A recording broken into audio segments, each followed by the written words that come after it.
You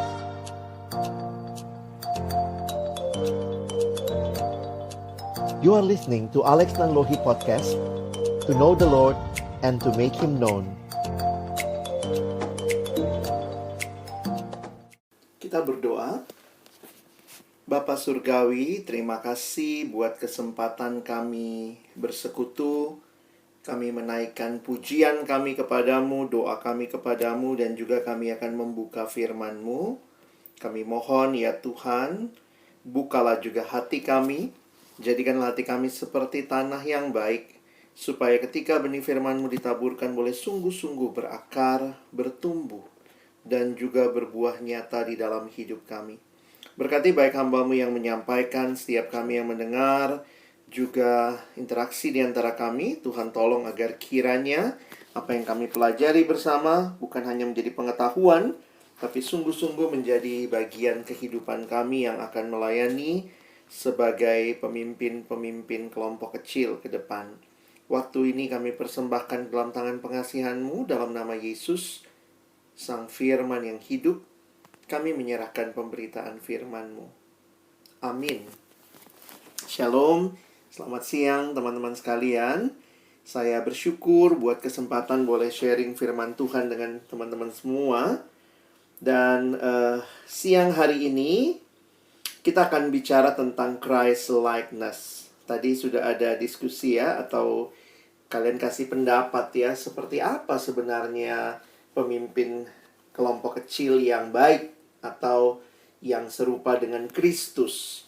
Ada banyak aspek yang bisa kita gali, tetapi nanti abang coba ambil dari satu aspek. Jadi nanti kalau kalian ingin tanya lebih jauh, kita bisa berdiskusi di waktu tanya jawab di akhir sesi nanti ya.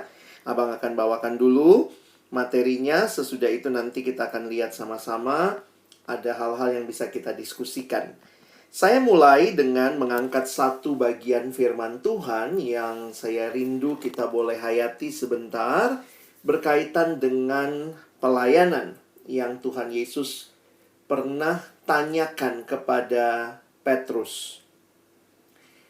Yohanes 21 ayat 17, kata Yesus kepadanya untuk ketiga kalinya. Untuk kita ingat ke kisah ini ya.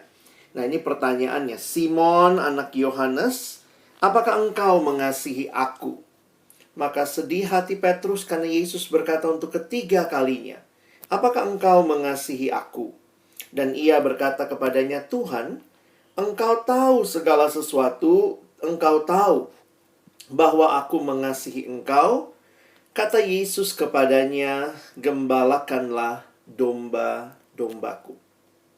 Nah, ini bagian yang sering kali mungkin teman-teman juga sudah pernah baca, sudah pernah dengar khotbah dari bagian ini. Abang ingin kita melihat ya sama-sama apa yang menjadi bagian yang Tuhan Yesus percayakan kepada Petrus.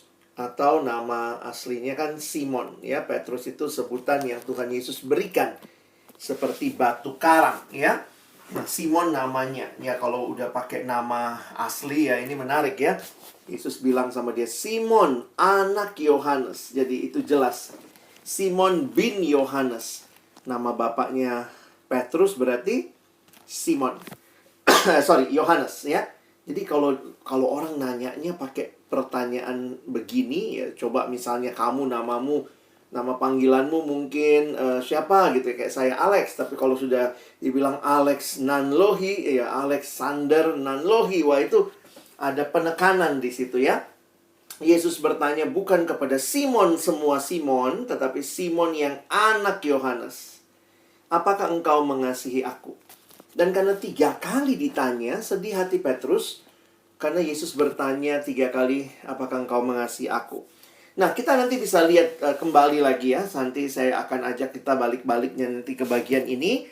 Tapi sedikit latar belakang bahwa bagian ini adalah percakapan yang terjadi sesudah kebangkitan Yesus. Kenapa percakapan ini jadi penting? Karena kalau kita perhatikan, di satu sisi Yesus harus kembali kepada Bapa. Ya, setelah selesai dengan melakukan tugas misinya yang utama adalah menyelamatkan manusia, kematiannya di atas kayu salib, dia katakan sudah selesai. Maka Yesus harus kembali kepada Bapa. Tetapi di sisi yang lain, teman-teman perhatikan, Yesus itu sangat mengasihi domba-domba tebusannya. Jadi, ini hal menarik ya, dia menyebut atau istilah yang dipakai untuk orang-orang yang mengikut dia, dipakai istilah domba ya. Karena ini gambaran yang ada di Israel, bangsa yang juga dalam masa lalu pernah jadi pengembara, mereka orang-orang yang beternak, maka mereka terbiasa dengan gambaran domba dan gembala. Gembala adalah yang memimpin, domba adalah yang dipimpin. Nah, kelihatan dengan jelas kalau nanti kalian baca Kisah Rasul 20 ayat 28, ini kalimat yang Paulus sampaikan waktu perpisahan dengan penatua Efesus di Miletus. Kalimatnya begini. Karena itu jagalah dirimu, dia bilang ke penatua ya, jagalah dirimu dan jagalah seluruh kawanan.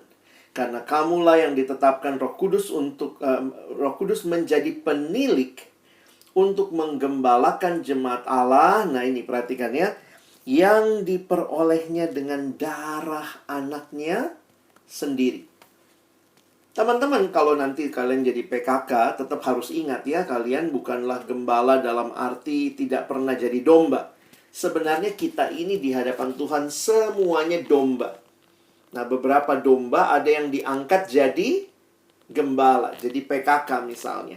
Nah, sehingga seberapa berhargakah domba itu? Nah, seharga darah Kristus. Jadi saya jujur aja ya mengerti hal ini ketika dulu pembinaan PKK, saya ingat sekali ayat ini yang paling berkesan. Dulu di masa kami pembinaan PKK itu, karena kita masa-masa pembicara tuh sulit teman-teman ya. Jadi kami kalau pembinaan PKK ya udah, waktu kami pembinaan CPKK saya ingat ya kami disuruh PA. Jadi waktu itu karena susah ngundang pembicara, nggak banyak pembicara yang ada. Jadi kita kalau pembinaan itu banyak kan kalau udah mentok nggak bisa ngomongin pembicara ya kita PA bareng. Dan saya ingat sekali bahan PA-nya, salah satu pertanyaan adalah kalau nanti Anda jadi PKK, bagaimana Anda melihat berharganya domba-domba yang akan Anda gembalakan? Wah, lalu ayat ini jadi referensi ya. Saya pikir kita tidak sedang main-main dengan PKK-PKK-an ini ya. Ini bukan cuma sekadar programnya pengurus PAK STAN gitu ya, PMK STAN. Ini bukan sekadar bagiannya seksi kelompok kecil, ya kita harus bikin pembinaan PKK. Tetapi kita melihat bagaimana pentingnya jemaat Allah. Ya, kalau kalian sudah belajar di waktu yang lalu, betapa pentingnya orang harus jadi murid. Betapa pentingnya Tuhan Yesus mati buat mereka, buat kita semua. Seberapa berharga hidup kita adalah seharga darah Kristus. Dan Tuhan yang menyelamatkan kita, Tuhan yang rindu kita bertumbuh. Jadi teman-teman jangan senang hanya karena kamu sudah selamat. Bagi saya itu anugerah pasti, tetapi Tuhan pun memanggil kita yang diselamatkan untuk terus bertumbuh. Dan bukan bertumbuh sendiri. Ya. Karena itu kalau kita perhatikan, saya menuliskan begini. Di ayat yang kita baca tadi, Yohanes 21, sebenarnya Yesus itu sangat memperhatikan regenerasi pelayanan. Dia harus kembali kepada Bapa, betul. Tetapi betapa berharganya domba-domba ini yang tetap harus dilanjutkan pelayanan kepada mereka. Jadi kalau teman-teman perhatikan, ini nggak berhenti yaudah Yesus sudah selesai dengan misinya, dia bangkit, dia naik ke surga. Tetapi sebelum dia naik ke surga, dia memberikan pesan ini atau perintah ini kepada murid-muridnya. Khususnya kalau kita lihat di dalam Yohanes 21 kepada Petrus. Jadi, ini menarik nih. Apa yang dibutuhkan oleh setiap gembala yang dipanggil oleh Yesus? Jadi mungkin kalau kita tadi ditanyakan apa sih yang dibutuhkan PKK yang baik itu seperti apa sih? Nah kita lihat nih. Kalau Yesus cari PKK, gimana tuh? Kalau Yesus cari PKK, dia carinya yang bagaimana? Kira-kira begitu ya. Tadi teman-teman udah kasih yang mau berkorban, yang mau ini, yang mau itu gitu ya. Tetapi waktu saya perhatikan, Tuhan Yesus bertanya satu pertanyaan sampai 3 kali. Jadi kalau Yesus sebagai tim rek nyari ya, tim formatur, tim regenerasi pelayanan, cari pelayan, Kalian mungkin bisa bayangkan apa yang akan Yesus tanya. Oh, kamu rajin datang PJ atau persekutuan? Ya pastilah ya, harus yang rajin. Kalau dia sendiri nggak rajin, gimana membalakan? Ada pertanyaan teknis, kamu bisa jadi MC gitu ya. Nanti kalau kamu jadi pemimpin rapat, kamu harus pimpin lagu dulu. Atau mungkin pertanyaan teknis lainnya, kamu bisa main musik. Atau mungkin pertanyaan teknis lainnya, kamu bisa mimpin PA. Kamu bisa melakukan ini dan itu. Mungkin sekali banyak pertanyaan yang bisa kita tanyakan berkaitan dengan memilih orang jadi pengurus, jadi PKK begitu ya. Tetapi saya tertegun ketika Yesus hanya bertanya satu pertanyaan ini sampai 3 kali. Ingat ya, satu pertanyaan ini dia tanyanya sampai 3 kali. Apakah engkau mengasihi aku? Di sini abang jadi sadar teman-teman bahwa ternyata bukan hanya, ya, bukan berarti, maksud saya begini, bukan berarti hal-hal teknis nggak penting. Ya, PKK kan mungkin punya skill dasar, memimpin, bicara di depan, bagaimana memimpin PA, memimpin pujian. Itu semua penting. Tetapi Tuhan bertanya sesuatu yang jauh lebih mendasar, bahwa semua yang mau melayani dia harus mengasihi dia. Apakah engkau mengasihi aku? Wah, pertanyaan ini saya terus renungkan. Apa sih maksudnya? Kenapa kasih? Jadi memang kalau dibilang agama Kristen identik dengan kasih, ya menarik ya. Inti kekristenan adalah kasihilah Tuhan Allahmu, kasihilah sesamamu manusia. Menjalani pelayanan kita butuh kasih. Tadi ada yang udah tulis 1 Korintus 13. Ketika Yesus cari pelayan, pertanyaannya ini, apakah engkau mengasihi aku? Loh, ini mau nyari apa ini ya? Tuhan Yesus lagi cari penggantinya. Karena dia akan naik ke surga, harus ada yang menggantikan. Dan Petrus ditanya pertanyaan ini 3 kali. Teman-teman, apa sih artinya kita mengasihi Allah? Kita coba lihat dulu ya. Apa sih bukti kita mengasihi Allah? Dan maksud saya, teman-teman sambil dengar ini coba evaluasi ya. Kira-kira kalau Tuhan bertanya hal yang sama, ya, kalau Tuhan Yesus sekarang bertanya kepada CPKK, apakah engkau mengasihi aku? Nah, abang sekarang coba elaborasi ya. Apa sih bukti kita mengasihi Allah? Di Alkitab ada beberapa ayat yang menunjukkan salah satunya jawaban ini ya. Bukti kita mengasihi Allah. Salah satunya ayat ini. Yohanes 14 ayat 15. Jikalau kamu mengasihi aku, ini kata Yesus ya, kamu akan menuruti segala perintahku. Menarik juga ya.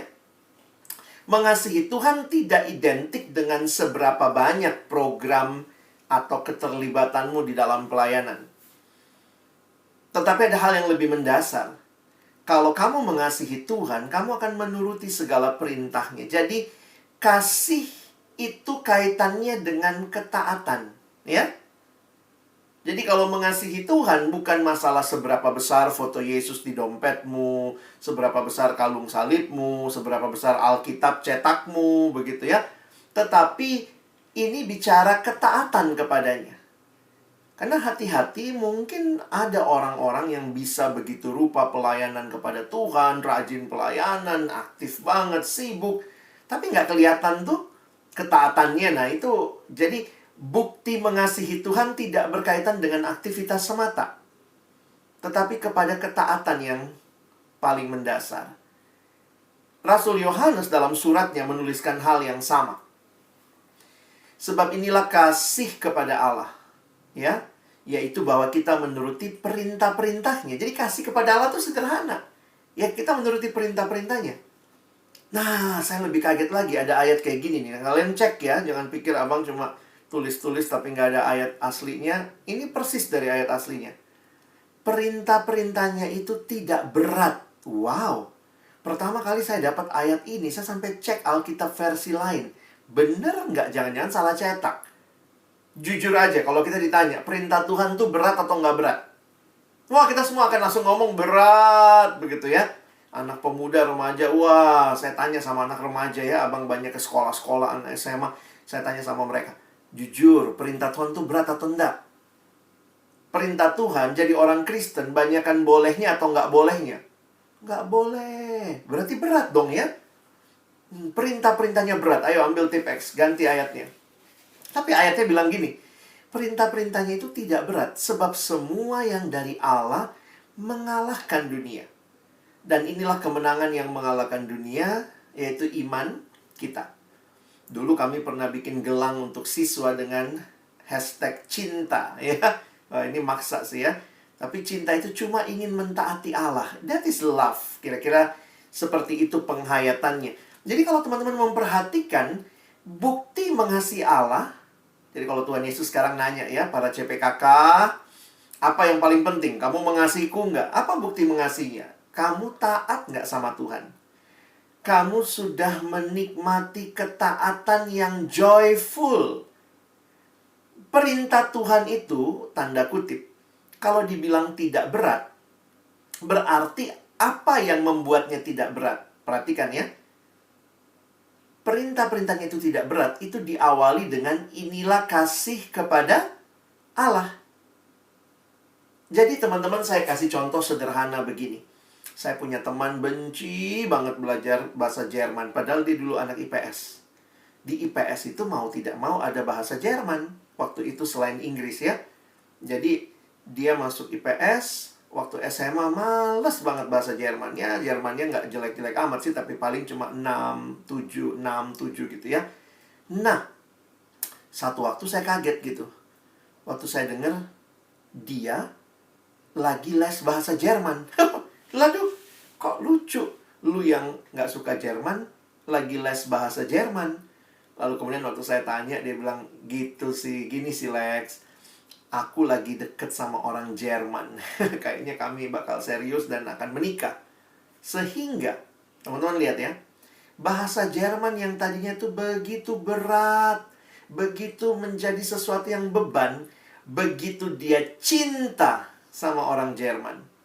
Dia bilang kalimat yang bagi saya menarik. Dia bilang, saya cuman ingin bisa mengerti dia dalam bahasa yang dia pakai. Dan saya juga rindu dia itu bisa, saya bisa menyatakan cinta saya kepada dia dalam bahasa yang dia mengerti. Nah, di sisi yang lain ternyata si Jermannya juga belajar bahasa Indonesia. Teman-teman, sesuatu yang berat itu biasanya karena nggak ada cinta. Begitu ada cinta, waduh, langsung jadi sebuah kesukaan. Walaupun sulit, tetap sulit. Belajar bahasa Jerman bukan bahasa kita. Hafalin berbagai hal. Tetapi ketika ada cinta, kewajiban itu menjadi kerinduan. Bisa nangkep? Makanya saya pikir kenapa Tuhan tanya itu ya? Apakah engkau mengasihi aku? Karena kalau kita betul-betul cinta sama Tuhan, maka apapun kita lakukan bagi Tuhan, kita bahkan bilang, waktu Tuhan bilang, Alex, berhenti pornografi, kita akan bilang, yes Tuhan, itu tidak berat. Because I love you. Dan lebih lagi bagi kita yang percaya, di 1 Yohanes 4 dikatakan, bukan kita kok yang mengasihi Allah lebih dulu, tetapi Allah yang mengasihi kita lebih dulu. Jadi karena kita sudah mengalami kasihnya Allah, Allah mengasihi kita begitu rupa, sekarang waktu Allah bilang taat, yes, itu nggak berat. Tuhan bilang berhenti nyontek, yes. Tuhan bilang ampuni sesamamu, yes. Tuhan itu nggak berat. Kenapa? Engkau sudah melakukannya bagiku. Teman-teman bisa lihat? Ternyata memang indah sekali. Kasih itu mengubah sesuatu yang begitu berat jadi begitu sukacita. Beratnya dilakukan atau dijalani dengan sukacita, sehingga kayak ketutup tuh beratnya ya. Jadi waktu saya perhatikan ayat ini, benar ya. Kalau kita sudah makin cinta Tuhan, kita tuh kalau disuruh sesuatu tuh jadi nggak tawar-tawar lagi gitu ya. Berhenti nyontek, berhenti pornografi, berhenti dendam, berhenti lakukan ini dan itu, tapi lakukan semua untuk Tuhan. Yes, I will do it, Lord, because you have already done it for me beforehand. Nah, jadi teman-teman, ini realita yang menarik nih. Kalau Tuhan tanya, apakah engkau mengasihi aku? Kira-kira apa jawabmu? Tuhan berat. Waduh, apalagi kalau untuk taati perintah Tuhan berat. Nah, abang jadi mikir juga gimana kita jadi PKK ya. PKK itu kan membangun cinta Tuhan dalam diri orang lain. Kamu nggak bisa bangun cinta Tuhan dalam diri orang lain kalau kamu sendiri juga nggak cinta Tuhan. Gimana? Kita kan bukan calo ya.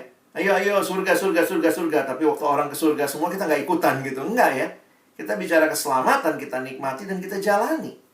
Nah, jadi saya pikir hari ini sebelum kita nanti, karena kan kayaknya kalian udah tahu semua ya, harus PKK yang begini, begitu, begini, begitu. Jawab dulu pertanyaan Yesus ini. Do you love me? Engkau mengasihiku?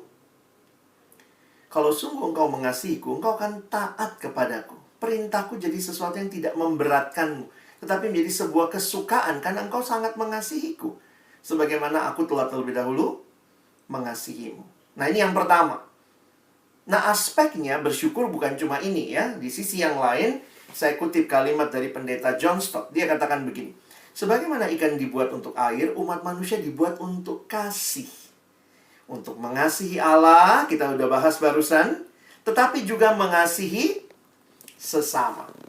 Dan itu jelas sekali kalau kalian nanti baca di 1 Yohanes pasal 4. Allah itu Allah yang memang punya desain supaya manusia tuh nggak sendiri. Masih ingat Kejadian 2 ayat 18? Tidak baik kalau manusia itu seorang diri saja. Aku akan menjadikan penolong yang sepadan dengan dia. Teman-teman, ayat itu bukan hanya untuk pacar-pacaran ya, tetapi sebenarnya ayat itu adalah dasar kemanusiaan kita. Manusia sebagai makhluk sosial bukan sekadar teori sosiologi. Inilah realita firman Tuhan. Bayangkan setelah Allah ciptakan semuanya baik, baik, baik, sungguh amat baik. Pertama kali di Alkitab kita muncul kata tidak baik di Kejadian 2 ayat 18. Tidak baik kalau manusia itu seorang diri. Berarti Allah punya rencana. Karena itu di 1 Yohanes 4 ayat 9 dan 10, khususnya ayat 10, misalnya kalian baca ke bawah, bukan kita yang telah mengasihi Allah, tapi Allah yang lebih dahulu mengasihi kita. Dan apa yang terjadi? Saya coba bacakan ya. 1 Yohanes pasal yang keempat. Teman-teman lihat ayat 12. Abang bacakan buat kita sekalian. 1 Yohanes 4 ayat yang ke-12 dikatakan begini. Tidak seorang pun yang pernah melihat Allah. Jika kita saling mengasihi, Allah tetap di dalam kita dan kasihnya sempurna di dalam kita. Jadi bukti kita mengasihi Allah bukan hanya vertikal, tapi juga horizontal. Saya bacain lagi ayat 13-nya, ayat 11-nya. Tadi kita baca ayat 12 ya. Sekarang saya baca ayat 11. Saudara-saudaraku yang kekasih, jikalau Allah sedemikian mengasihi kita, maka haruslah kita juga saling mengasihi.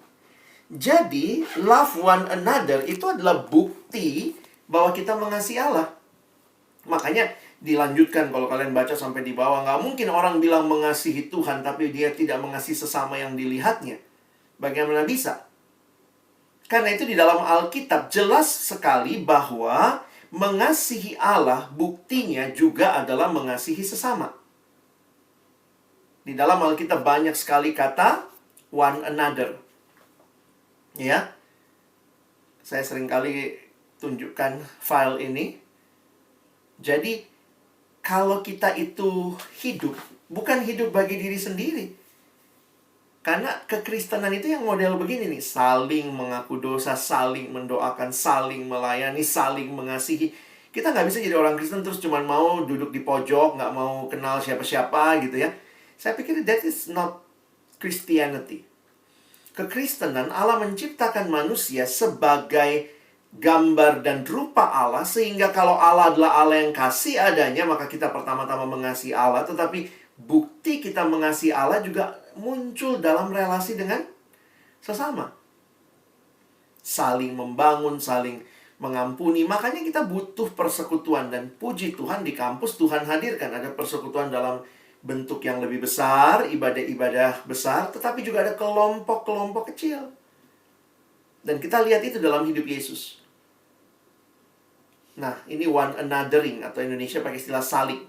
Kalau kurang banyak nih, abang tambahin lagi ya. Kalian bisa screenshot, PA-kan satu-satu. Banyak loh.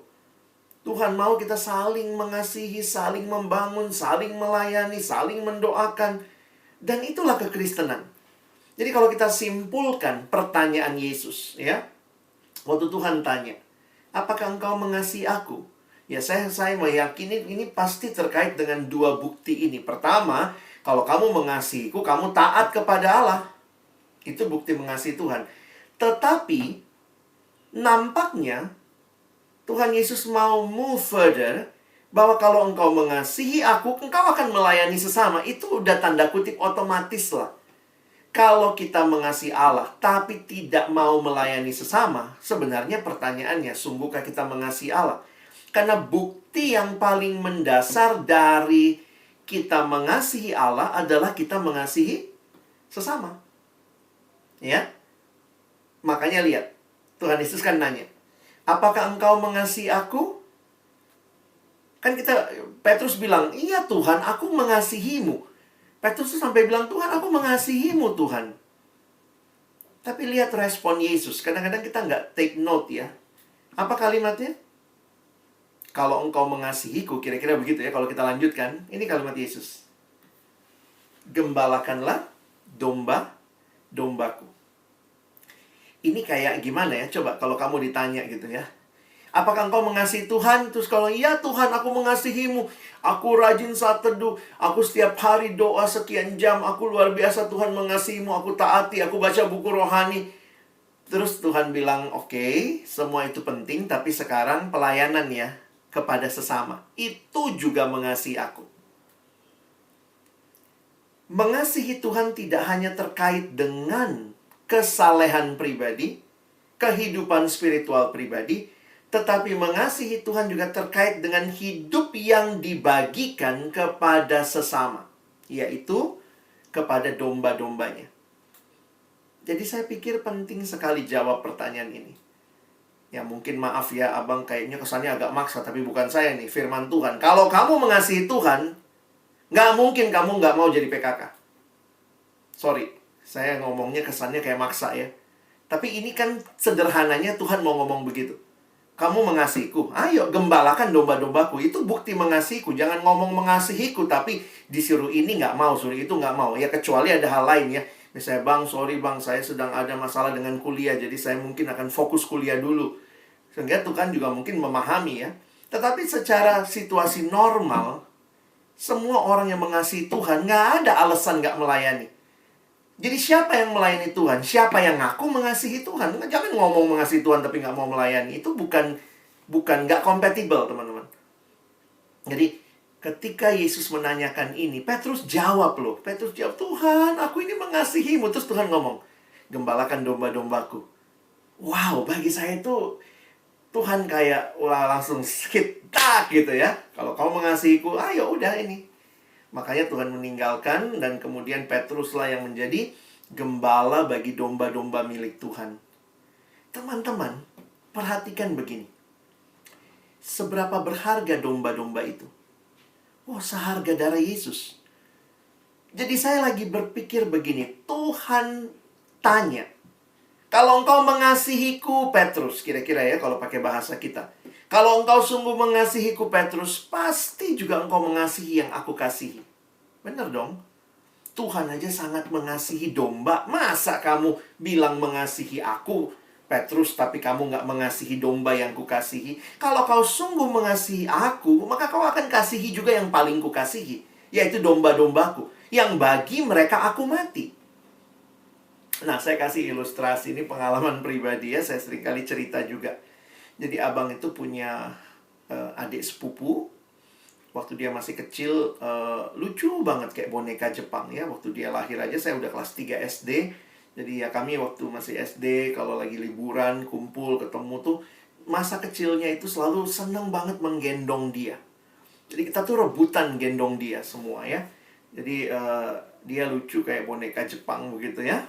Namanya Peggy. Jadi kami tuh semua kalau liburan, ya saya kan kakak beradik bertiga ya, suka gantian gitu. Semua pada pengen gendong si Peggy gitu ya. Karena lucu, kita suka main gitu ya. Nah, yang uniknya, adik sepupu saya ini waktu kecil, ya umumnya anak kecil lah ya. Anak kecil itu punya mainan, atau bukan mainan, punya barang yang dia sayang banget gitu ya. Dan buat si Peggy, yang dia paling sayang itu yang namanya, ada satu bantal. Saya ingat itu bantal kecil kok, bantal anak-anak untuk tidur gitu ya, bantal kepala gitu ya. Tapi yang kecil, dan bantal itu saya ingat sarungnya biru dan ada gambar Superman-nya ya, saya ingat banget ya. Nah, si Peggy itu kayak melekat dengan bantal itu. Jadi kemana-mana dia pergi, dia pasti bawa bantal itu. Bantal itu dia peluk, kalau dia lagi mengedot minum susu pakai bantal itu, tidurnya harus pakai bantal itu. Sampai satu waktu tuh mamanya tuh bahkan pernah, karena susah banget ganti sarungnya, ya sarungnya kan biru itu ya. Dia itu kayak ada ikatan batin sama bantal itu. Jadi setiap kali eh, bantalnya mau dicuci sarungnya, itu kadang-kadang kalau dia lagi tidur tiba-tiba diambil bantalnya gitu, teman-teman tuh bisa bangun loh. Bangun terus nangis-nangis gitu ya. Dan saya ingat banget bantal itu tuh dia kasih nama. Jadi kami sekeluarga besar itu manggil bantal itu nama yang dia kasih. Dia kasih nama bantal itu Ata. Ya, jangan tanya apa artinya. Namanya anak kecil, dia kasih nama itu Ata Jing. Jadi kami tuh sekeluarga manggil Ata Jing ya. Nah, kalian bisa bayangkan, Atajing ini kan susah sekali dicuci, melekat terus sama si Peggy. Jadi Atajing ini agak bau gitu ya. Walaupun ya baunya anak kecil gitu ya, kan susu tumpah di situ, keringatnya anak kecil. Jadi pokoknya agak bau lah begitu ya, itu kesimpulannya. Nah, yang menarik adalah setiap kali kami mau gendong Peggy, Peggy juga pasti lagi gendong Atajing ya. Jadi kami gendong Peggy, Peggy gendong Atajing. Jadi kalian bisa bayangkan, sering kali kalau kita lagi gendong Peggy, itu Peggy lagi gendong Atajing, Atajing itu persis di muka saya begitu ya. Jadi saya gendong dia, lalu Atajing di muka saya dengan baunya yang luar biasa itu. Tapi itulah sebuah realita yang kalimatnya kalau saya pikir begini ya. Saya nggak bisa bilang saya mengasihi Peggy, tapi saya menolak Atajing. Oh, saya cuma sayang sama Peggy-nya, saya nggak mau Atanya, Atajingnya. Padahal Atajing ini adalah yang paling Peggy kasihi. Ya, nanggep ya. Jadi kalau waktu itu kan dia masih kecil, belum bisa ngomong ya. Misalnya kalau saya bilang, aduh, abang cuma mau Peggy aja, buang Atajingnya. Kalau Peggy bisa ngomong mungkin ya, abang aja yang dibuang, jangan Atajingnya gitu ya. Itulah realita yang saya hayati dengan kalimat ini. Tuhan Yesus mengatakan, domba-domba ini, kalian kalau ngerti domba ya, waduh, domba itu goblok. Goblok tuh bodoh ya. Hewan salah satu yang bodoh, memang sangat mudah disayangi. Tapi kan kita lihat domba suka cari jalan sendiri, keras kepala, itulah domba, itulah realita kita. Tetapi Tuhan mengasihi kita, dia bahkan mati bagi kita. Dan sekarang dia panggil teman-teman. Ayo nih, ada domba-domba yang harus dilanjutkan kan? Abang kakak kalian akan lulus. Nah, siapa yang melanjutkan mendampingi domba-dombaku? Dan dia sedang bertanya pertanyaan ini. Apakah engkau mengasihi aku? Kalau engkau mengasihi aku, yuk, gembalakan domba-dombaku yang sangat aku kasihi. Domba-domba yang bandel. Mungkin kalau Tuhan bisa ngomong, kau juga kan domba bandel. Cuman kamu udah kenal aku, kamu berubah. Ingat, masih ada domba-domba bandel lainnya. Ayo, gembalakan mereka. Ini bukan lagi minta-minta belas kasihan. Tolonglah jadi PKK, tolonglah. Ini adalah konsekuensi logis kalau engkau mengasihi Tuhan dan menikmati penggembalaan Tuhan. Jadi ya, kita ngomong Christ likeness kalau kita cuman melihat, oh itu Yesus ya. Tapi ini Yesus loh yang lagi bertanya. Tuhan tidak titip pelayanannya kepada orang yang hebat, kepada orang yang mungkin punya banyak talenta, fasilitas. Tuhan titip pelayanannya kepada orang yang hatinya punya hati cinta yang sama seperti cintanya Tuhan kepada domba-dombanya. Teman-teman, ini sebuah pemahaman yang menolong saya juga ya. Sampai hari ini dalam jatuh bangun pelayanan saya selalu berkata, Tuhan tolong saya mengasihimu. Kalau sudah mulai malas pelayanan, lihat AKK, kadang-kadang sebel, lihat mereka dipimpin gak berubah-berubah gitu ya. Kadang-kadang saya suka, gitu ya, greget gitu ya. Tuhan, saya udah kasih waktu, udah kasih ini, kok gak berubah. Tahu-tahu ada AKK jatuh dalam dosa juga kita sedih. Tapi kayak Tuhan selalu tanya gitu, Lex, kamu bukan pemilik domba itu, aku yang pemilik. Kalau aku saja mengasihi mereka, ya siapa kamu gitu ya yang memilih untuk tidak mengasihi mereka. Jangan ngomong mengasihiku tapi engkau tidak mengasihi mereka. Jadi akhirnya pertanyaan ini terus jadi pertanyaan refleksi buat saya sepanjang pelayanan gitu. Kalau saya sudah mulai males melayani, hitung-hitungan dalam pelayanan, biasanya saya tanya pertanyaan ini. Saya lagi mengasihi Tuhan nggak ya? Kok pelayanan ini jadi berat? Kayak ini, aduh berat. Aduh, kenapa sih mesti begini berat? Wah, saya bilang, Tuhan tambahkan kasih saya kepadamu supaya apa yang kau kasihi itu juga yang ada di hatiku. Ya, Abang harap ini boleh kalian pikirkan ya. Nah, saya lanjut dan ini bagian yang lebih praktis. Ternyata Petrus sekian tahun kemudian, ya, kita lihat di 1 Petrus, ini kan sering dibahas ya. Kita bahkan suka nyanyi. Gembalakanlah kawanan domba Allah. Lagu itu memang dibuat oleh Kak Elsa Pardosi dari ayat ini. Ketika kami membuat camp kelompok kecil tahun 98-99,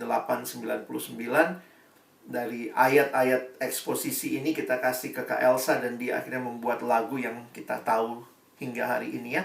Gembalakanlah kawanan domba Allah yang ada padamu, jangan dengan paksa, tapi dengan kerelaan hati. Nah teman-teman jangan lupa loh, yang nulis surat 1 Petrus itu Petrus. Siapa Petrus? Itu yang tadi jawab pertanyaan Yesus, aku mengasihimu Tuhan.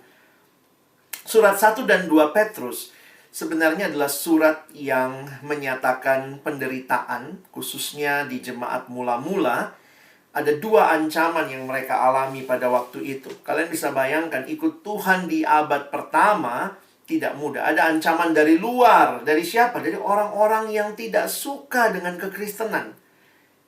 Tentu orang Yahudi kan nggak suka sama Kristen. Lalu pemerintah Romawi juga ikut-ikutan gitu ya, karena dihasut oleh orang Yahudi. Jadi kalau kita perhatikan, mereka dibenci bukan karena hidup mereka nggak benar, tapi justru karena hidup mereka benar, perilaku mereka saleh, tapi mereka dibenci. Lalu kemudian ada ancaman dari dalam. Dari luar sudah seperti itu, dari dalam ternyata ada ajaran-ajaran sesat. Nanti kalau kalian bisa perhatikan di 1 Petrus itu banyak berkaitan dengan penganiayaan dan penderitaan. Nanti di 2 Petrus kalian bisa lihat berkaitan dengan ajaran sesat ya. Jadi Petrus menulis surat kepada jemaat di dalam tekanan penderitaan, di dalam ancaman dari ajaran-ajaran sesat. Dan apa yang menarik? Petrus menyampaikan kalimat-kalimat ini. Kita baca dulu ya.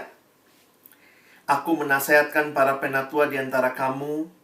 Aku sebagai teman penatua dan saksi penderitaan Kristus, yang juga akan mendapat bagian dalam kemuliaan yang akan dinyatakan kelak. Gembalakanlah kawanan domba Allah yang ada padamu. Beresonansi ya. Is it resonate something in your mind? Orang yang tadinya ditanya, kau mengasihiku? Ya Tuhan. Tuhan bilang, gembalakanlah kawanan domba. Memberikan nasihat yang sama.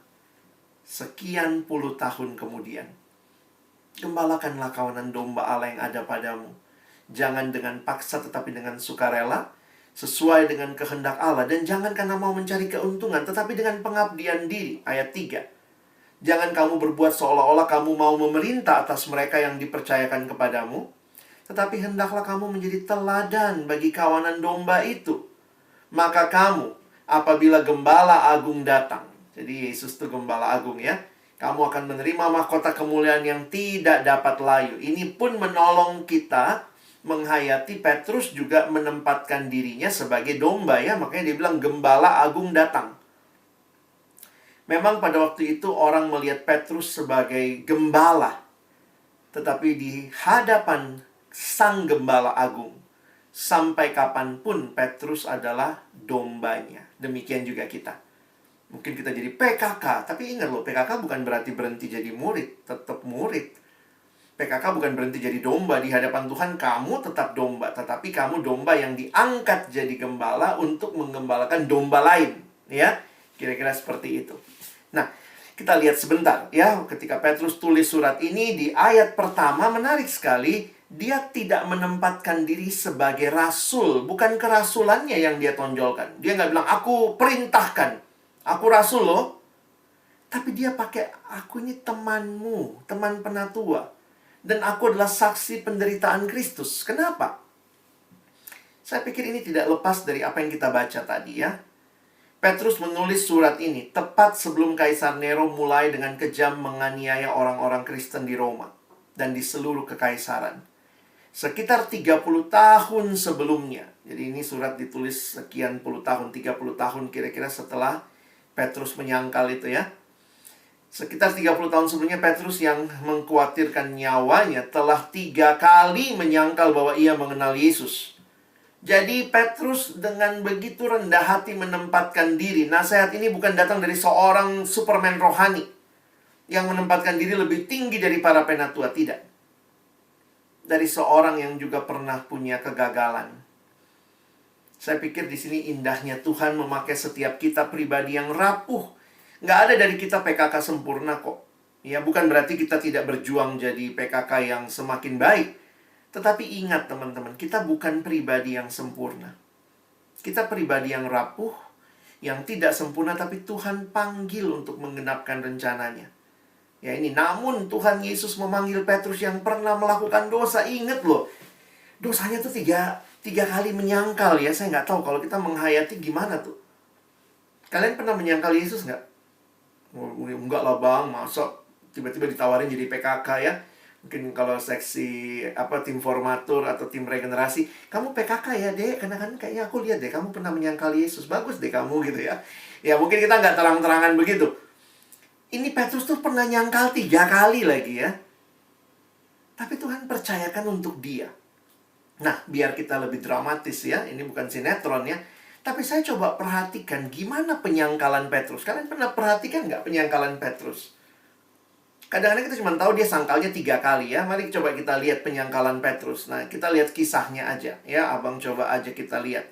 Jadi, kita baca Lukas 22 mulai dari ayat 54 ya. Lalu, Yesus ditangkap dan dibawa dari tempat itu. Ia digiring ke rumah imam besar. Dan Petrus mengikut dari jauh. Jadi Petrus tuh termasuk cukup berani ya.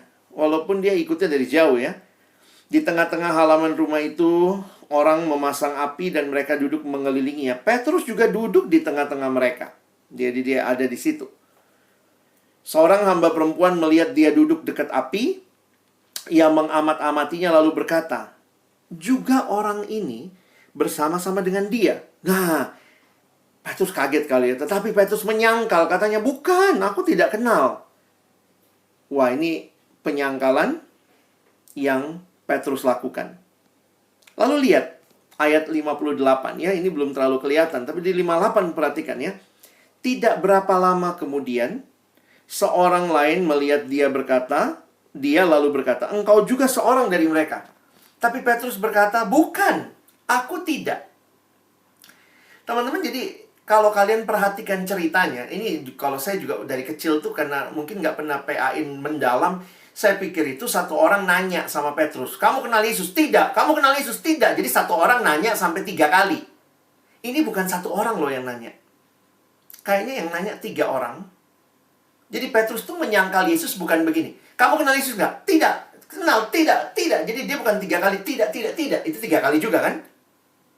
Tapi kalau kalian perhatikan di ayat 58, tidak berapa lama kemudian. Dan orangnya lain. Jadi saya lagi bayangkan gini, ini kalau saya jadi Petrus ya.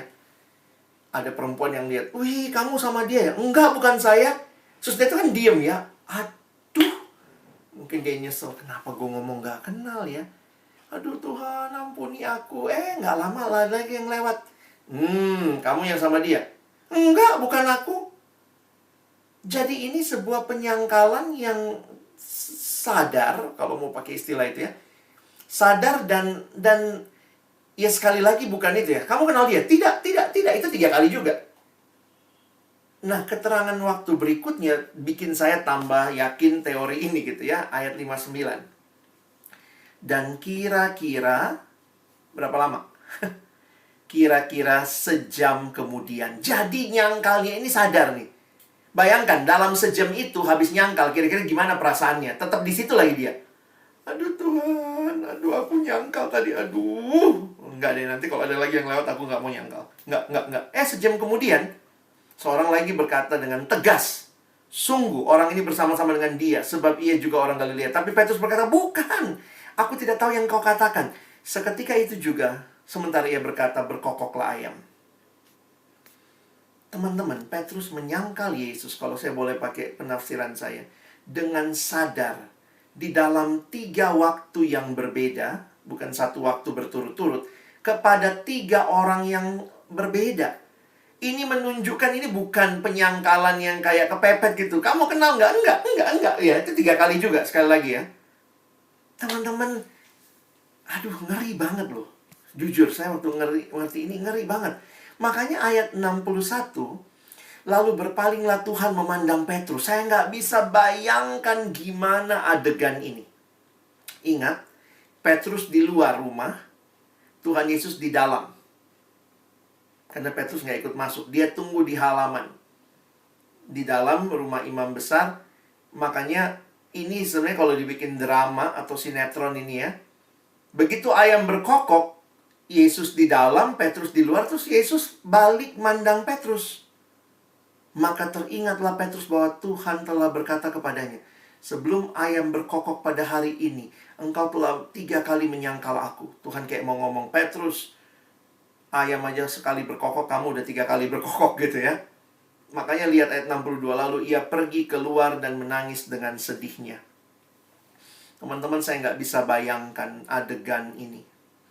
Seorang pelukis terkenal coba menggambarkan ini. Wah, ini salah satu lukisan yang sangat menyayat hati kalau saya renungkan ya. Bayangkan begini ya. Ayam berkokok, teringatlah Petrus, lalu Tuhan berpaling kan. Kalau kamu jadi Petrus, waktu Tuhan berpaling lihat kamu, kira-kira matamu kemana? Kamu berani natap, iya Tuhan, iya, aku nih yang nyangkal. Berkokok kan ayam, nah. Kira-kira waktu Tuhan lihat, apa yang terjadi dengan Petrus? Saya sepakat, mungkin di hatimu kau jawab, kayaknya Petrus memalingkan muka deh bang, nggak berani natap Yesus. Itu yang digambarkan oleh pelukis ini. Kalau kalian bisa zoom, ada ayam di situ ya. Ada ayam, lalu ada 3 orang yang berbeda. Ya, kalian bisa zoom, bisa lihat ya. Ayamnya juga kayaknya 3 deh. Ayamnya 3, lalu ada 3 orang yang berbeda. Di dalam itu ada Yesus. Lalu Yesus berpaling memandang Petrus, dan Petrus tidak berani menatap, membalas tatapan Yesus. Wah, ini pedih banget. Pilu sekali hati saya lihat ini. Lukisan ini banyak direplika ya. Kalau kalian lihat ini lebih jelas ya, Yesusnya tuh yang di dalam melihat ya. Ada yang replika ya, udah macam-macam gambarnya. Teman-temanku, kita mungkin tidak menyangkal Yesus seperti Petrus ya. Tapi bukankah kita juga lewat perbuatan tingkah laku kita sehari-hari itu tidak menunjukkan kita sungguh-sungguh mau ikut Tuhan? Teman-teman, saya sangat banyak dalam pengalaman pelayanan mengidentikan diri saya dengan Petrus yang banyak gagal ya. Saya kadang pikir, Tuhan, saya nggak lebih baik dari Petrus. Tapi menarik teman-teman ya. Saya tuliskan gini, ketika menulis surat 1 dan 2 Petrus, Rasul Petrus yang telah bertobat dan tentunya telah belajar bagaimana untuk berteguh di dalam dunia yang jahat. Dalam suratnya ini, Rasul Petrus bahkan mendorong jemaat untuk tetap teguh di tengah tekanan yang sama seperti yang pernah ia alami, yaitu tekanan untuk menyangkal iman mereka. Teman-teman, saya tidak mentoleransi bahwa silakan berdosa, Tuhan bisa pakai kamu. Tapi saya pakai kalimat ini. Ketika orang itu sungguh-sungguh bertobat dan menyesal, maka Tuhan siap, Tuhan sanggup memakai kita kembali. Jadi bukan berarti kita main-main sama dosa, sengaja-sengaja, nggak apa-apa lah jatuh-jatuh dikit, nanti juga Tuhan pakai kok, kata Bang Alex. Enggak. Kalau kamu dengan kesadaran yang baik dalam anugerah Tuhan, tidak mempermainkan anugerah. Mungkin kamu punya perasaan, Tuhan, aku nih gagal, aku nih masih jatuh bangun dalam dosa, tapi aku sungguh-sungguh mau bertobat Tuhan. Maka Tuhan akan sanggup, saya yakin ya. Dia sanggup memberikan kita second chance. Bukan cuma second chance ya. Kadang-kadang kalau kita pikir Tuhan udah kasih kita kesempatan kedua, ketiga, keempat ya, kita jatuh, gagal lagi. Saya pikir ketika gereja memberikan kesempatan kita setiap kali ibadah, ngaku dosa, Nah, itu jadi kesempatan untuk kita kembali bangkit. Teman-teman, setiap kita pernah gagal dan masih mungkin gagal ketika menekuni panggilan yang Allah berikan untuk kita lakukan. Jangan merasa kalau sudah jadi PKK saya nggak mungkin gagal. Oh, bisa gagal. PKK yang seperti Yesus bukan PKK yang tidak bisa gagal. Bukan. Itu PKK yang adalah Yesus. Yang tidak bisa gagal. Tapi kalau kita masih seperti Yesus, kita masih mungkin gagal. Karena itu kebutuhan kita apa? Sadari dosa, sadari kegagalan kita, dan terus datang kepada Gembala Agung, Sang Sumber Kasih Karunia, bergantung kepada Dia, teman-teman ya. Dan lihat, saya sangat tertarik dengan kalimat Yesus. Sebenarnya ini Lukas 22, sebelum Petrus menyangkal ya. Lihat kalimat Yesus, Simon, Simon, lihat, iblis telah menuntut untuk menampi kamu sebagai gandum. Tetapi aku telah berdoa untuk engkau supaya imanmu jangan gugur. Nah, ini kalimat yang saya bikin warna berbeda. Dan engkau, jika engkau sudah insaf, kuatkanlah saudara-saudaramu. Teman-teman, PKK yang serupa Kristus adalah PKK yang dibaharui oleh Kristus, dipulihkan oleh Kristus untuk pelayanan bagi kemuliaannya. Bukan PKK yang nggak pernah gagal. Tapi PKK yang setiap kali belajar memandang kepada Tuhan. Sehingga teman-teman, mungkin kamu tadi bilang, wih, kalau saya mengasihi Tuhan, saya harus melayani Dia. Tapi kan saya juga masih gagal-gagal juga. Ya kalau kamu betul-betul meyakini panggilan Tuhan, kamu bangkit, kamu hidup bagi Tuhan, ada pembaharuan terus-menerus. Karena itu Petrus katakan di ayat 2, gembalakanlah kawanan domba Allah yang ada padamu. Ingat sekali lagi ya, Petrus tuh pakai kalimat yang sama. Sebenarnya Tuhan Yesus pernah pakai kalimat yang berbeda buat Petrus. Karena Tuhan Yesus waktu awal manggil Petrus menarik juga ya. Untuk murid-muridnya, khususnya yang nelayan, dia bilang apa? Kamu adalah penjala manusia. Tetapi di akhir, Petrus belajar kayaknya tentang domba. Jadi menarik tuh ya. Ada satu buku yang menuliskan Petrus from fisherman to shepherd. Kenapa? Karena ada penggembalaan pola domba yang menarik sebenarnya bisa kita pelajari ya. Dan seperti itulah Tuhan peduli dengan domba-dombanya. Seperti itu juga sikap seorang gembala kepada dombanya. Nah, kita akan lihat ya, ini sudah teknis. Tapi bagi saya yang paling dasar adalah kasih kepada Allah yang akan berbuah dalam ketaatan dan juga kasih kepada sesama. Praktisnya bagaimana? Di ayat 2-3 dikatakan, jangan dengan paksa, tetapi dengan sukarela sesuai dengan kehendak Allah. Ayo, jaga hati kita ya. Jaga motivasi kita waktu jadi PKK. PKK yang serupa dengan Kristus bukan merasa, wah ini kesempatan saya maksa-maksa anak orang. Rajin kau saat teduh ya dek, kau begini ya. Tapi betul-betul sukarela melayani mereka. Ketika mereka terjatuh, ketika mereka bergumul, kamu hadir dan murnikan terus motivasimu. Yang kedua, jangan karena mau cari keuntungan. Memang kata asli yang digunakan nampaknya pada masa Petrus ada orang-orang yang lagi cari keuntungan uang dari jemaat yang dia layani. Nah, tapi kalau di kampus kayaknya masalah kita bukan uang ya. Emang ada jadi PKK dibayar. Saya mimpin 4 kelompok deh kak. Masa cuma 1? Karena mungkin 1 kelompok dikasih sekian juta ya misalnya gitu. Mungkin kalau digituin kali orang mau jadi PKK ya. Karena banyak juga gitu ya, kamu jadi PKK ya, dia, aduh bang, saya gumulkan dulu, gumulkan. Lama kali pun gumulkan, mau apa enggak gitu ya. Tapi bisa jadi ada juga yang mau jadi PKK karena keuntungan diri, yang mungkin berkaitan dengan apa? Nama baik gitu ya. Wih, dia PKK. Kayaknya kalau PKK di stan itu naik derajatnya ya. Wih, agak tinggi, di bawah Yesus sedikit ya. Jangan-jangan kita punya kesombongan dengan, wah hebat kan aku. Nah kalau kayak begitu, murnikan ya, ini masalah tujuan. Tujuannya bukan cari keuntungan, tapi pengabdian diri. Bahkan kadang-kadang mungkin orang itu nggak berterima kasih. Ada nggak yang akak kamu pernah nggak terima kasih ke PK kamu?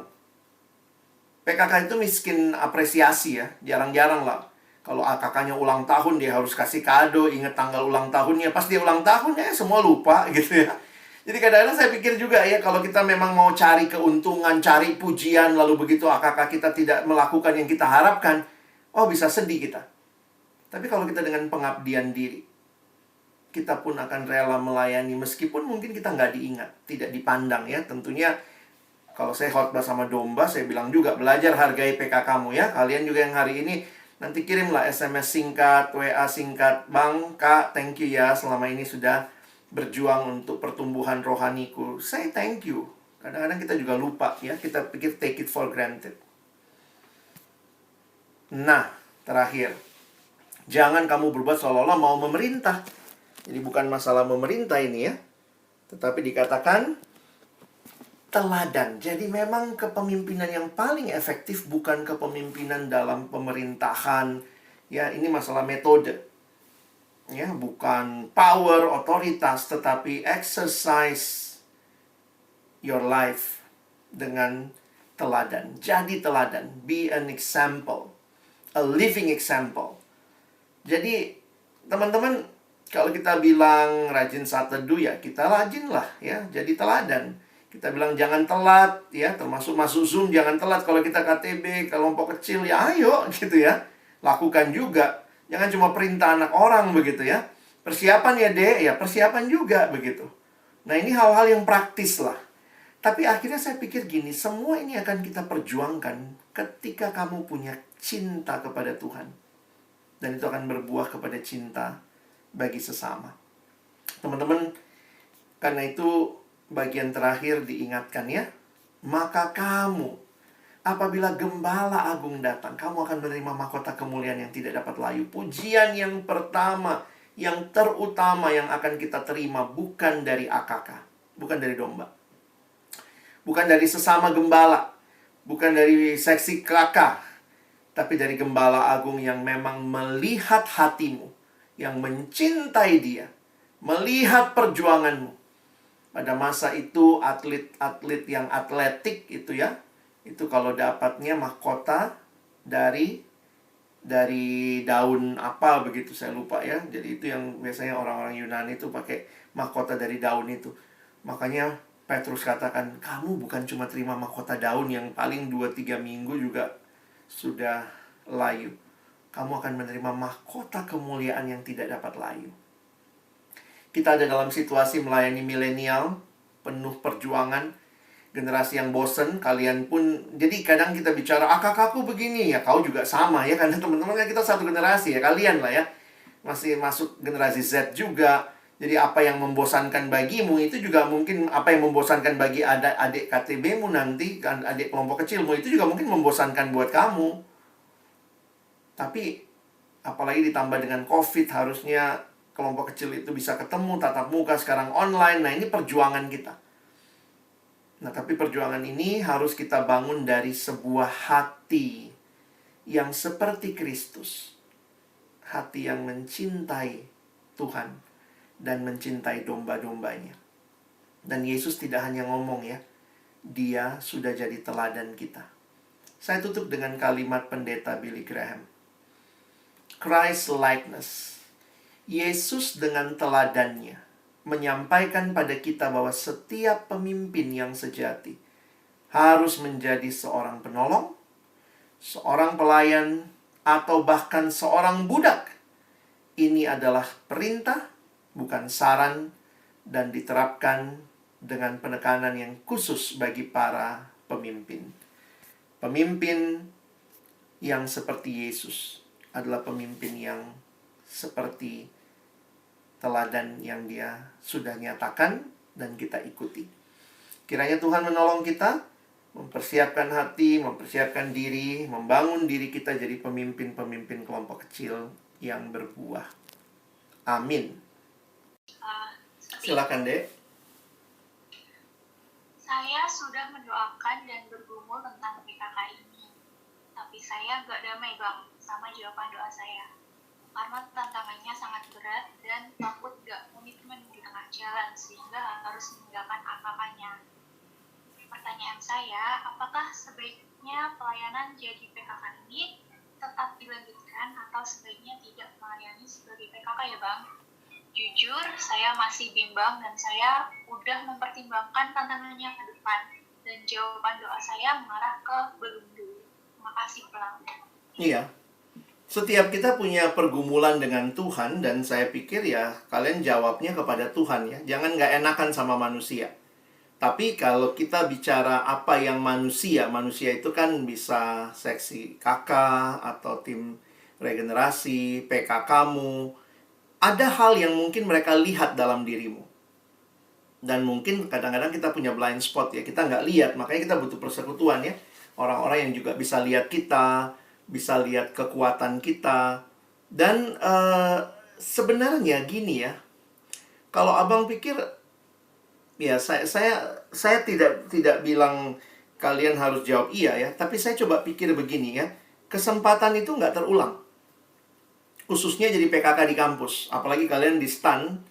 Kalau kalian nggak jadi PKK sekarang, ya mungkin nggak akan jadi PKK di dalam pelayanan kampus. Sementara buat saya, sebenarnya pengalaman jadi PKK di pelayanan kampus ini modal besar untuk hidupmu ke depan. Tapi kalau misalnya kalian merasa ya kayaknya nggak sanggup, takut. Jadi gini, komitmen itu kita ambil di depan, tapi kan itu perlu perjuangan ke depan ya. Nah, saya agak takut juga banyak orang yang takutnya komitmennya nggak sanggup, lalu dia berhenti, gimana ngomongnya ya? Jadi karena takut komitmennya nggak dia penuhi, akhirnya nggak ambil komitmen. Nah, ini yang saya agak takut juga. Mungkin kalau begitu, kalian juga nanti bisa jadi untuk pertumbuhan pribadimu, komitmenmu seperti apa. Nah, abang berharap aja jangan kalaupun kamu nggak jadi PKK, jangan berhenti bertumbuh, harus ada komitmen bertumbuh. Nah, itu kan komitmen pribadi bertumbuh. Nah, ini kita punya sistem kan, ada sistem yang ngingetin, ada sistem nanti kita punya pembinaan PKK. Saya pikir itu satu sistem yang akan menopang komitmenmu. Nah, cuma ya kalau kamu bilang saya nggak siap, nggak sanggup, ya kamu yang jawab di hadapan Tuhan. Tapi coba jadikan pertimbangan-pertimbangan dari apa yang kau lihat, orang-orang lihat, apa yang kau dengar, jadi sesuatu yang nanti kamu harus gumulkan dan jawabnya di hadapan Tuhan. Kalau kamu jawabnya di hadapan Tuhan, maka mau orang ngomong apa ya terserah dia, ini jawabanku di hadapan Tuhan ya. Jadi kamu firm dengan apa yang kamu jalani.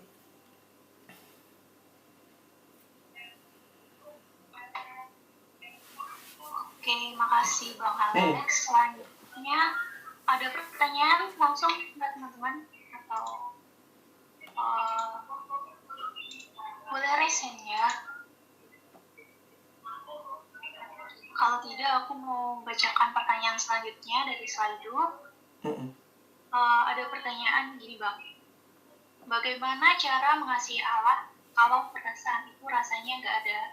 Apakah kita salah saat kita lupa mengasihi Tuhan? Gimana cara memupuk cinta kita kepada Tuhan terus-menerus? Thank you pertanyaannya ya. Nah, teman-teman, ini saya memang pikir akan muncul di pertanyaan karena saya belum bahas tadi ya. Cinta itu harus dibangun. Dan ingat, cinta bukan sekadar perasaan. Karena itu, kalau kita mengerti, ini mirip kayak orang pacaran dan termasuk orang menikah. Cinta itu bukan sekadar aku rasa. Tetapi cinta itu lebih dalam adalah sebuah komitmen. Bahkan dalam sebuah buku tentang pernikahan, dia mengatakan begini. Dalam Alkitab, kalau kita perhatikan polanya, jadi ini bukan meniadakan perasaan ya. Kalian ini ada dalam generasi yang sangat meninggikan perasaan. Seolah-olah, jadi kayaknya begini. Kalau nanti punya perasaan, barulah ambil komitmen. Nah, di Alkitab ternyata polanya sebaliknya. Komitmen dulu, dan karena ada komitmen itu di awal, itulah yang membangun perasaan kemudian. Nah, karena itu, kalau saya melihat di dalam Alkitab, membangun perasaan itu jadi perjuangan dalam komitmen kita. Jadi, gimana jelasinnya ya, sebentar. Karena ada yang melihatnya gini ya, ada yang melihatnya terbalik gitu. Saya kalau nggak dapat feel-nya bang, saya nggak berani komitmen. Nah, oke. Ini kan generasi yang kayaknya mesti dapat feel-nya. Nah, tetapi dengan Tuhan, ini bukan masalah feel-feelan. Kita harus punya dasar yang lebih kuat daripada feel kita yang berubah-ubah. Makanya, di dalam relasi dengan Tuhan, yang utama dan terutama itu adalah kita mendasarkan komitmen kita pada firman Tuhan. Bukan kepada perasaan. Bayangkan kalau orang menikah, komitmennya didasarkan pada perasaan. Hari ini sayang, besok lagi tiba-tiba kesel sama suami atau istrinya, terus cerai. Dalam relasi suami istri, lihat papa mamamu. Kadang sayang, kadang kayaknya enggak, marah. Tapi kenapa enggak pisah? Ya, salah satunya adalah karena ada komitmen. Jadi komitmen itu sebenarnya lebih kuat daripada sekadar perasaan. Jadi logikanya begini. Teman-teman, bangunlah perasaan itu dalam komitmenmu di hadapan Tuhan. Nah, jadi jangan mendasarkan kepada perasaannya, tetapi kepada komitmen, dan mungkin poin saya adalah firman Tuhan. Misalnya begini, firman Tuhan bilang kamu anak Tuhan. Itu ya dan amin. Jadi bukan aku kok rasa aku bukan anak Tuhan ya bang. Kayaknya perasaanku aku ini bukan anak Tuhan ya. Bukan perasaanmu yang menentukan kamu anak Tuhan atau bukan.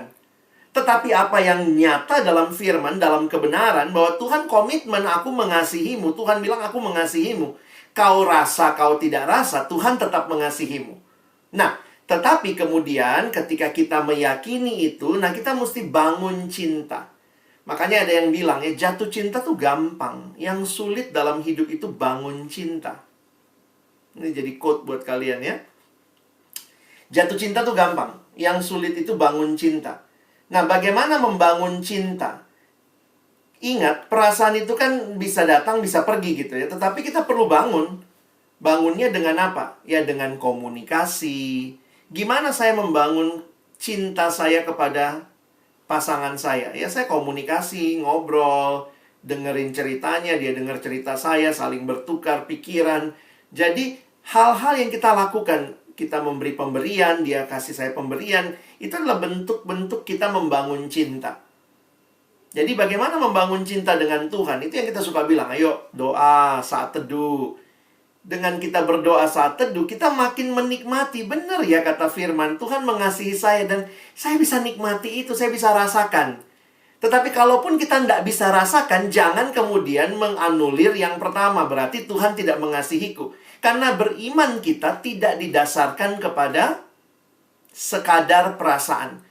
Saya sangat mengerti ini sulit dipahami oleh generasimu yang sangat mengutamakan perasaan. Tetapi kekristenan berbicara lebih dasar daripada sekadar perasaan. Kita tidak buang perasaan, tetapi perasaan ada tempatnya. Dan tempat yang utama itu ada pada firman. Ada pada komitmen.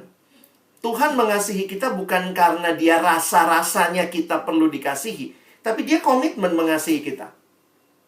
Makanya buat beberapa teman, bang tapi saya belum dapat ininya. Saya kadang-kadang bilang, mungkin kamu perlu langkah iman, komitmen dulu. Kenapa? Karena saya dapat dari firman, penting melayani Tuhan. Itu kan bukan masalah kau rasa nggak rasa. Penting nggak melayani Tuhan. Itu masalah komitmen. Jadi kalau mau ngambil komitmen mengasihi Tuhan, jangan tunggu feel-nya dulu. Kita tuh manusia yang tidak suka melayani. Kita lebih suka kata Yesus dilayani. Jadi bagi beberapa orang, kadang-kadang abang pikir ya, bukannya dapat feel-nya baru do something. Komitmen dulu. Kenapa? Itu firman Tuhan. Harus bertumbuh. Komitmen dulu. Suka nggak suka. Itu firman Tuhan. Lalu bangun. Nah, bangunnya itu karena makanya ada disiplin rohani. Nah, saling menolong kita. Gimana? Ada PKK, ada AKK. Saya tolong kamu. Saya pun butuh ditolong. Nah, karena itu kita juga tetap ada pembinaan yang membangun kita. Jadi saya harap ini cukup jelas untuk menolong kalian melihat di mana letaknya perasaan. Karena setiap kali bicara cinta, biasanya langsung kita bayangannya perasaan. Enggak. Kalimat yang sangat luar biasa yang saya nikmati dari Rasul Paulus adalah Roma 5 ayat 8. Coba baca Roma 5 ayat 8 ya. Apa yang mendahului? Roma 5 ayat 8. Bagi saya ini gimana caranya? Kalau cinta saya hanya karena perasaan, nggak muncul ayat ini. Akan tetapi Allah menunjukkan kasih-Nya kepada kita oleh karena Kristus telah mati untuk kita ketika kita masih berdosa. Jadi Tuhan tidak bicara kita beres dulu baru dia kasihi kita. Kalau begitu kasihnya Tuhan, wah sedih banget kita. Ayo Alex beres dulu kau baru aku kasihi. Kadang-kadang orang tua suka gitu ya. Begitu anaknya udah lulus dari stan gitu, udah kerja, iya, udah jadi orang anakku. Emangnya tadinya monyet? Ya, udah jadi orang. Itu kan istilahnya udah jadi orang anakku loh. Nah, poin saya adalah itu dunia. Buktikan dulu baru kamu dianggap. Alkitab tidak. Allah mengasihi kita bahkan waktu kita ini masih berdosa. Jadi di situ ya saya melihat tidak bergantung kepada perasaan kita. Kenapa kamu mau bangun cinta? Kamu ambil komitmen membangun cinta sama Tuhan. Itu firman Tuhan. Nah, nanti di dalamnya kamu berjuang saat teduh, baca Alkitab, berdoa, kita ikut kelompok kecil. Karena kita butuh komunitas dan seterusnya. Mungkin begitu. Oke, terima kasih Bang Alex. Pertanyaan selanjutnya ya Bang. Ada pertanyaan, ketika ingin mengambil pelayanan, seringkali mengingat masa lalu, jatuh bangun dan sebagainya. Bagaimana cara lepas dari belenggu masa lalu ini ya Bang? Dan bagaimana menanggapi respon-respon orang lain yang tahu masa lalu kita, sehingga membuat kita takut untuk melayani? Iya. Thank you, Dek, ya. Ini pertanyaanmu real, karena mungkin juga kita alami, kita mungkin orang yang dulu gagal. Tapi di Alkitab ada banyak contoh yang disitulah saya melihat, iya ya, kita melayani pertama di hadapan Tuhan. Tidak mudah tentunya, dengan masa lalu yang kelam, apalagi ada yang tahu. Nah, itu yang terjadi dengan pelayanannya Paulus misalnya. Jadi Paulus kan mantan orang yang menyetujui pembunuhan, penganiayaan kepada orang Kristen. Waktu dia jadi percaya, memang nggak mudah. Dalam arti apa? Butuh waktu untuk orang menerima Paulus. Itu dalam hal umumnya. Tetapi yang menarik adalah Paulus tetap melayani. Tuhan kirim Barnabas yang kenal Paulus, bisa menolong dia.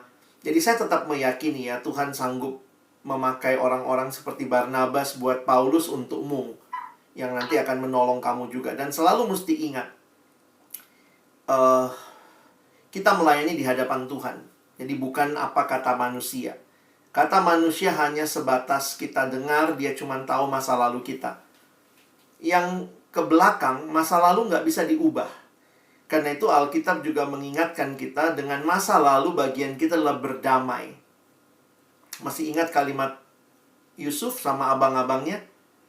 Yusuf, kalau kadang-kadang dunia bilang gini, oh kita harus melupakan. Saya pikir nggak begitu. Alkitab nggak pernah mengajarkan melupakan masa lalu. Itu amnesia. Alkitab mengatakan berdamai, atau bahasannya adalah kalimatnya Yusuf bilang gini ke abang-abangnya. Ya, nanti kalian lihat di Kejadian 50 ayat 20 ya. Kamu mereka-rekakan yang jahat. Jadi Yusuf tuh nggak bilang, enggak bang, dulu-dulu baiknya itu kalian masukkan aku ke sumur. Nggak masalah bang, nggak masalah. Itu rencana Tuhan. Nah, Yusuf nggak begitu.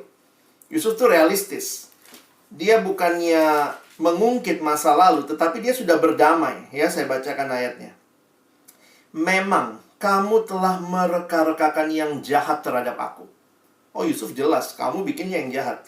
Tetapi Allah telah mereka-rekannya untuk kebaikan dengan maksud melakukan seperti yang terjadi sekarang, yakni memelihara suatu hidup suatu bangsa yang besar.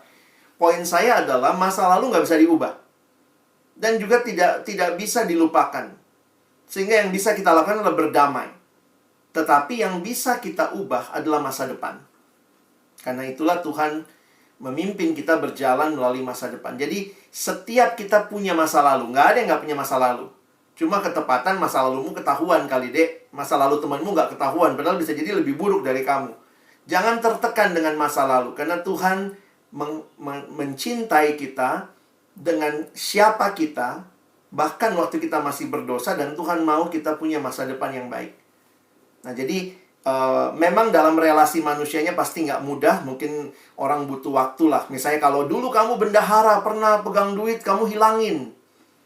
Wah, itu untuk orang percaya lagi, buat kamu pasti butuh waktu. Jangan bilang, saya kan sudah dalam Tuhan, ayo dong ampuni saya, bikin lagi saya kayak biasa. Ya, kamu butuh waktu. Orang belajar percaya lagi. Tetapi Ya, kita butuhlah satu sama lain untuk saling mengaku dosa, saling membangun, menolong begitu.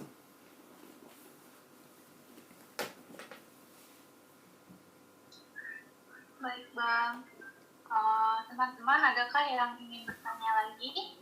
Boleh secara langsung, on mic.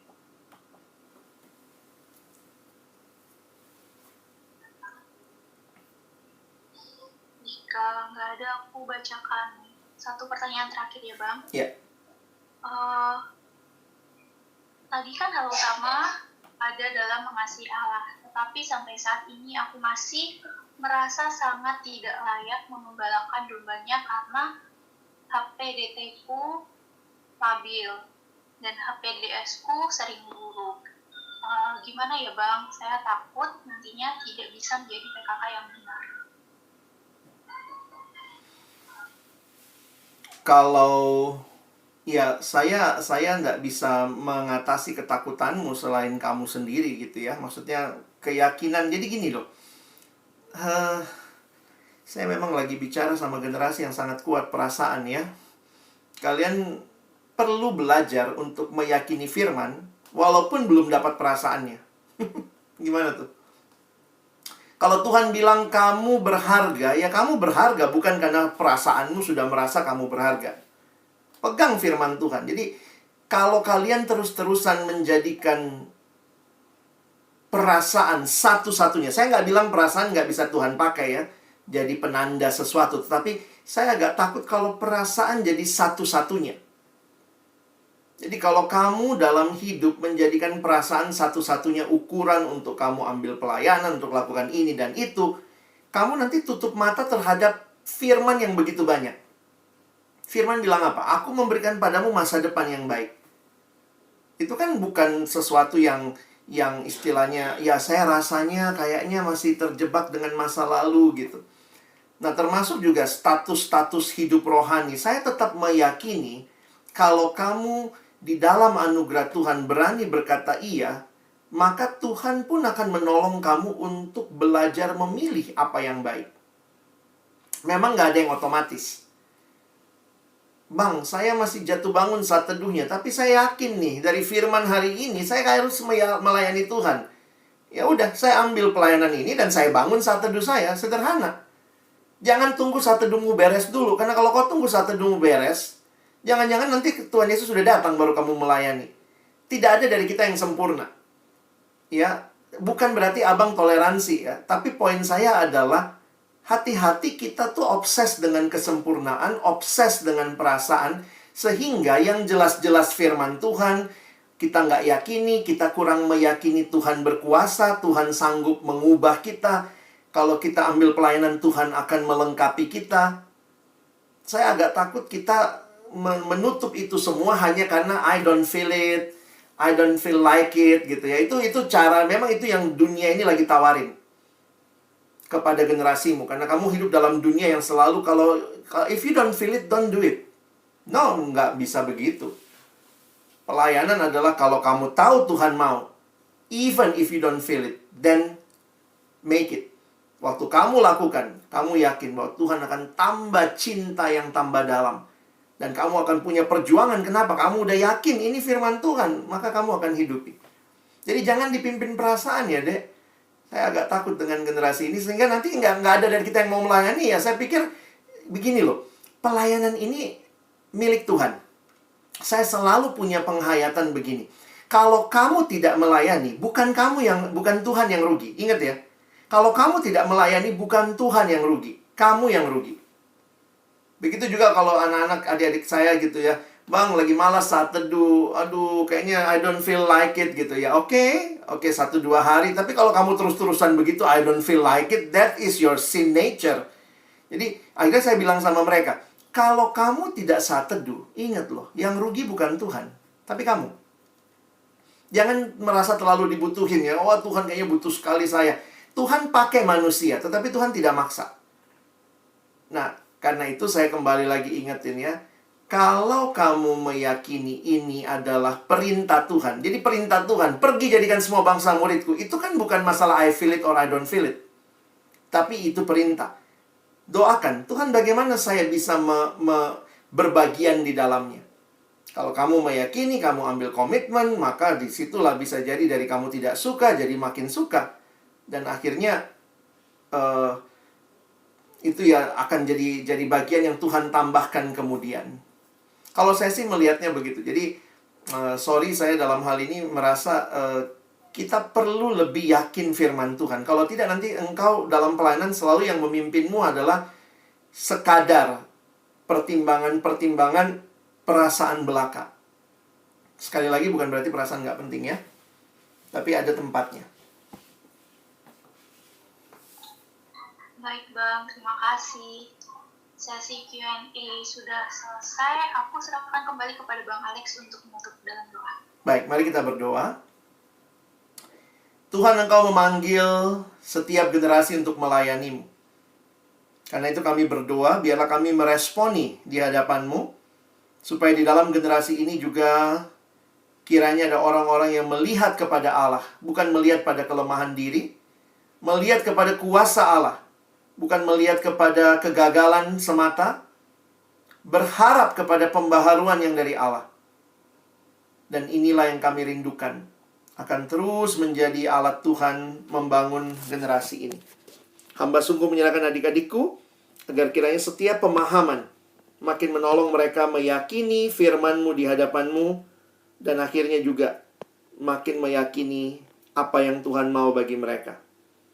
Bagi teman-teman yang sedang bergumul, masih takut, masih punya masa lalu yang mungkin begitu kelam, atau masih merasa saya belum punya passion, saya belum punya keinginan melakukan ini, hamba berdoa, biarlah melalui setiap pemahaman yang diperoleh boleh menolong mereka bergumul lebih jauh, sehingga akhirnya mereka menjawab bukan di hadapan manusia, tapi sekali lagi di hadapan Tuhan yang memanggil, memberikan kesempatan ini kepada mereka.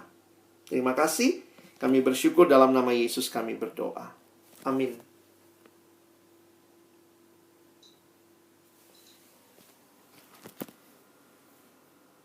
Baik, puji Tuhan. Terima kasih Bang Alex untuk firman yang telah diberitakan.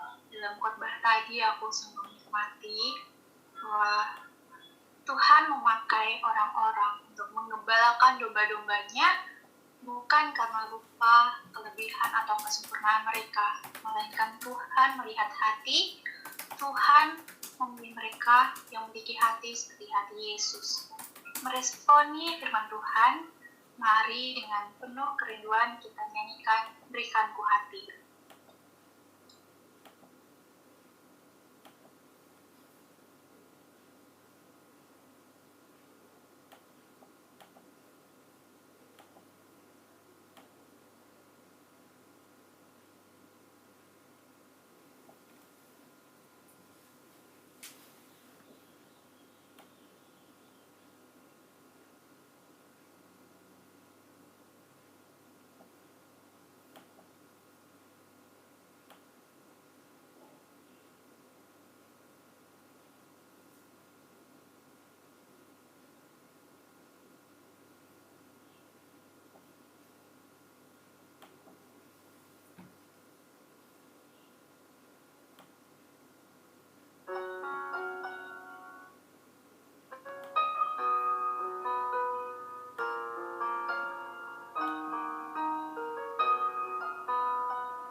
Setiap jiwa sungguh berharga di mata Tuhan.